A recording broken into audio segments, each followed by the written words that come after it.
वृक्षासन, वृक्ष के जैसा आसन। वृक्ष का आपने दृश्य देखा होगा। वृक्ष जो है ऊपर जाके पूरा फैलता है, लेकिन तना जो होता है उसका वो पतला सा होता है।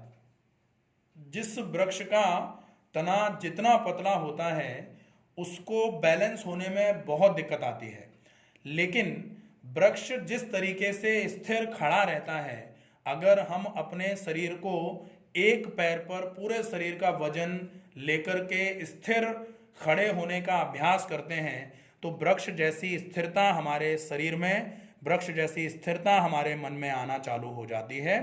इसी वृक्ष जैसी स्थिरता को हासिल करने के लिए वृक्षासन का अभ्यास अगर हम करते हैं तो निश्चित ही हमारा कंसंट्रेशन पावर, हमारी स्टीडीनेस बहुत अच्छे तरीके से इंप्रूव होती है।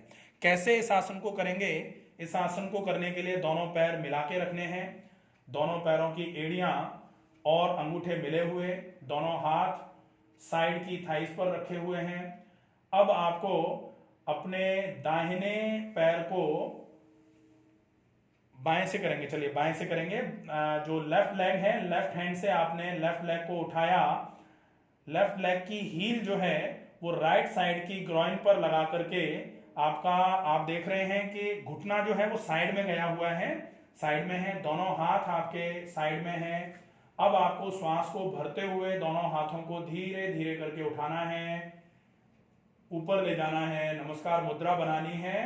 और अब आप इस अवस्था में अपने आप को बैलेंस करने के लिए आंखों को खुला रखना है और किसी ऐसी जगह पर टकटकी लगा करके देखते रहना है जो स्थिर हो। किसी स्थिर ऑब्जेक्ट पर अपने मन को, आंखों को केंद्रित करके रुक जाना है। जितनी देर आप इस आसन में रुक सकते हैं रुके रहें। जितनी देर आप अपनी आंखों को स्थिर रखेंगे उस स्थिर ऑब्जेक्ट पर, उतना आपको हिलने डुलने की जरूरत ही नहीं पड़ेगी। आप जितना स्थिर रहेंगे उतनी ही आपके शरीर में और मन में स्थिरता आना चालू होगी। आप अपने शरीर को स्थिर करना चाहते हैं, इसको बैलेंसिंग सीरीज में रखा जाता है। अगर आपका बैलेंस नहीं बन पा रहा है, या आपका मन भटकता रहता है, या आपका शरीर स्थिर नहीं हो पा रहा है, या आपका कंसंट्रेशन पावर जो है ना वो वीक होता चला जा रहा है, आपके मन में, आपके मस्तिष्क में ग्रेस्पिंग पावर जो है ब्रेन की वो अगर कमजोर पड़ती जा रही है, हम तो पढ़ते रहते हैं लेकिन याद कुछ भी नहीं होता है, ऐसा वाला आपका अगर मस्तिष्क होता चला जा रहा है तो इस आसन का अभ्यास आपको बहुत इफेक्टिवली मदद करेगा।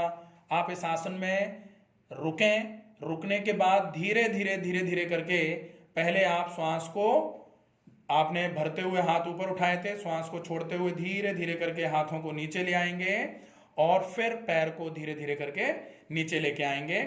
अब आप इस आसन को आपने एक साइड से किया था, इसी आसन को अपन दूसरी साइड से करेंगे। एक साइड करने के बाद 3 बार लंबी और गहरी श्वास भरते हैं। श्वास को भरने के बाद धीरे धीरे श्वास को छोड़ा जाता है ताकि आप इसी आसन को दूसरी तरफ से करने के लिए तैयार करें अपने शरीर को। और फिर आप दूसरी तरफ से तैयार करने के लिए अब आप अपने दाहिने पैर को उठाएंगे, दाहिने पैर की एड़ी को बाएं पैर की जांघ के ऊपर के हिस्से पर लगाएंगे जिसको ग्रॉइन बोला जाता है। अब आप श्वास भरते हुए दोनों हाथों को उठा रहे हैं, ऊपर की तरफ नमस्कार मुद्रा में ले जा रहे हैं और फिर आपको खुली आंखों से किसी स्थिर ऑब्जेक्ट को गेज करना है। यह आसन फायदे आपको बताए गए हैं कि आप इस आसन को करने के बाद अपने पूरे शरीर और मन की स्थिरता पाएंगे। इस आसन को कब नहीं करना है, केवल जिनका बैलेंस बिल्कुल नहीं बन पाता है वो इस आसन को करते समय केवल इतना ध्यान रखें कि अगर बैलेंस नहीं बन पा रहा है, करते हुए अगर गिर गए तो दिक्कत आ जाएगी। इसलिए आपको इस आसन को करने के पहले ये देख लेना है कि आप इजीली इस आसन को कर सकते हैं या फिर आप अपने आसपास कुछ ऐसा या दीवार के साइड में खड़े होकर इस आसन को करें। जैसे ही बैलेंस बिगड़े आप दीवार पर हाथ रख के दीवार का सपोर्ट ले सकते हैं। जैसे आसन में गए थे धीरे धीरे करके उसी तरीके से आसन से वापस आना है। श्वास को छोड़ते हुए हाथ नीचे आएंगे, फिर श्वास को भरा और श्वास को छोड़ते हुए पैर को नीचे लेके आ जाएंगे। ये होगा वृक्षासन करने का सही तरीका और उनके लाभ। वृक्षासन से रिलेटेड अगर कोई भी चीज आपको समझ में नहीं आ रही है, नहीं आई है, तो आप कमेंट बॉक्स में लिख करके अपनी समस्या का निवारण पूछ सकते हैं।